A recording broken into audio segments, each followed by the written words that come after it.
Hi again, and welcome to today's top story. We're really happy to be talking to Krista Bissiallon from the Nordik research.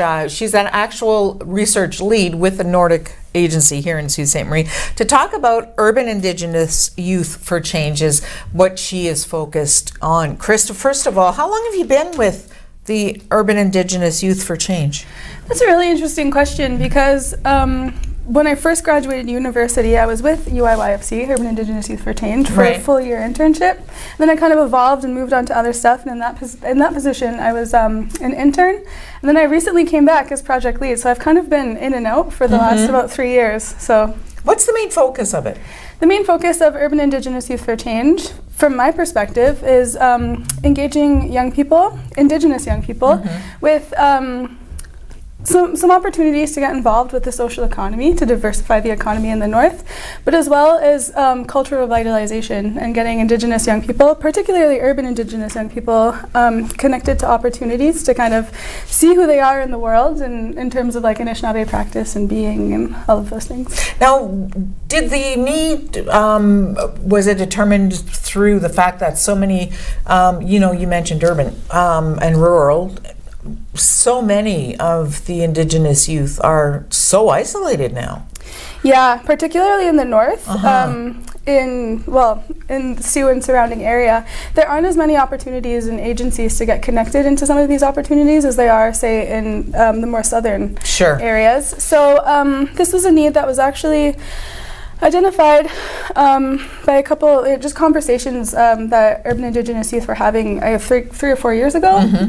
So that kind of designed the project, and then serendipitously we're connected to funding opportunities. So it put the opportunity to create some of these changes into the hands of young people. So it's really interesting. It's for youth by youth, I would say, which is it's so awesome, right? Because who knows better? Exactly. Absolutely. Yeah. What has been a big barrier for you on a personal level with regards to your career and advancing yourself?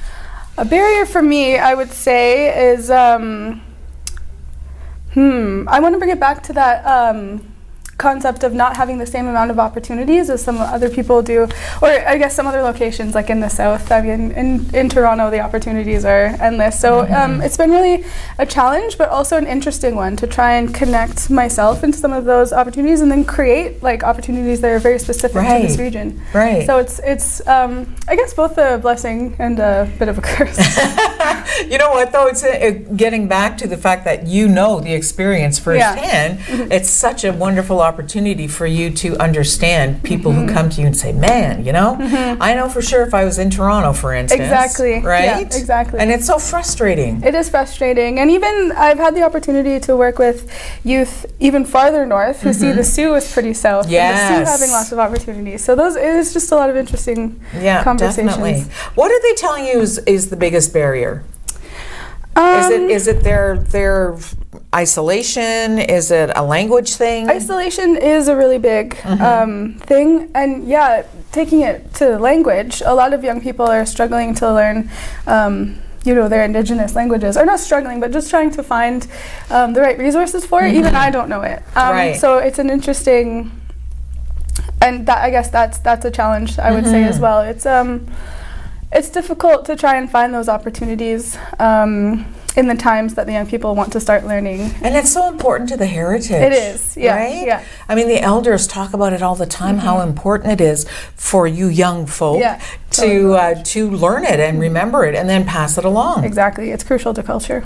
Now, you've also been elected to a board of national levels, the Canadian Community Economic Development Network. So tell me about that. Okay, so my formal degree is in community economic and social development, and underpinning all of these programs and opportunities that I've been connected into is a desire to, diversify the economy, particularly in the north. So when this opportunity came along, it was through just kind of colleagues that I got connected in, essentially. So I just kind of shot my shot, and I made it, which is really, really, really exciting. SEDNet, the community economic, SEDNet is a really amazing, national organization that supports people in, energizing economies in like place-based ways throughout Canada. So the first couple conversations I've had with the group, I've heard words like innovation and social enterprise, which are all really, really energizing for me. Particularly when it's not a one thing fits all kind of instance, when it's, communities coming up with their own solutions to economic challenges. It's really fascinating to me, and I'm really excited to bring the Sault Ste. Marie kind of Algoma perspective to that. It must be wonderful to hear ideas from all over the country. Oh, it's mind-blowing. It's really, really beautiful, because a lot of it is stuff that, I don't necessarily know the context for. I just know that it's innovative, and it's really, really amazing. So. And it's so important to focus on innovation at this point when you feel isolated. Where did you get your ambition to get past all of that? Do you find your post-secondary helped you do that? Yeah, definitely the post-secondary, the Community Economic and Social Development program at Algoma University was really interesting to me because it's the only one of its kind in Ontario, certainly, maybe all of Canada. So it's basically rooted in innovation and doing things in a different way. So that's been really fascinating to me. But also, I've been involved in youth work for a while, a long time, and kind of like grassrootsy kind of stuff. And that seems to be where all of the answers to all of life's most challenging things seem to be. So getting that formal education with that experience and being able to bridge and communicate between the two kind of spheres of practice has been what's moving me forward. Now, do you focus on youth because you're young yourself, do you think? I focused on youth, I think, because that's just what I knew, and that's what was my comfort zone for several years. In terms of the funding world and that kind of stratosphere, I'm aging out of but, you're not getting old, are you? I'm not going to qualify for some funding opportunities pretty soon. But I'm really, really, young people don't take no for an answer. And if there's something that they want to see happen in their community, they're just going to go for it.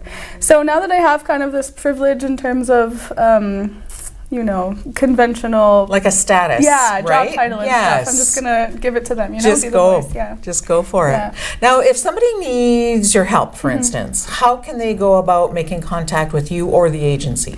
Well, so Nordik Research Institute is based in Algoma University, which is a very good place for that kind of thing. So more often than not, I'm kind of wandering around campus. I have a desk, but I like to, kind of wander around. So a good way to find me is probably in person at Algoma University. And if you just give, Nordik Research Institute a quick Google, you'll be able to find all staff and email and that kind of thing. And now, do you connect a lot with people, who are on First Nations, maybe like, around James Bay and stuff like that? Do you think that the word is out there well enough? Well, Urban Indigenous Youth for Change is primarily focused in Sault Ste. Marie, but there are partners who are engaged in like the more northern areas. So I would say that's not primarily a focus of us, but definitely if there was young people who wanted to get connected in some way, we'd be able to at least direct them, exactly, right? Exactly. Tell them how to do it and where to go. Yeah, exactly. Now, do you feel like youth are getting left behind? Our government agencies, is there not enough money for people who might have an awesome idea, might have some really superior talent, but has no idea how to get to it? Yep. That's definitely a huge barrier because unfortunately, even in this sphere, in the nonprofit world, there are still barriers, still kind of hurdles that people have to jump through, especially when you're looking for, funding, which is the long and short of community work. Absolutely. So especially when you're trying to navigate that kind of thing, it can be really overwhelming and really difficult for young people to connect into, but that's, again, part of our role. We can kind of weave that together with you and for you and create a bit of a plan to move forward. And it must feel reassuring too to just have someone like yourself know the ins a little bit more than I would, for instance. Yeah. If I were young, I mean. Yeah, I've been, given the great honor of some young people trusting me with some ideas to just kind of like push off the ground a bit. So yeah, that's been good even for me. It's such good learning. That's awesome. Well, continued good work. Really appreciate you coming down. And Algoma University, congrats, man. They are on it. They are doing such amazing things there, aren't they? Yeah, they are. Yeah, They really Algoma's are. great. Good to meet you. Thanks so Good to much. meet you. Thank you. We'll take this break. We'll be right back.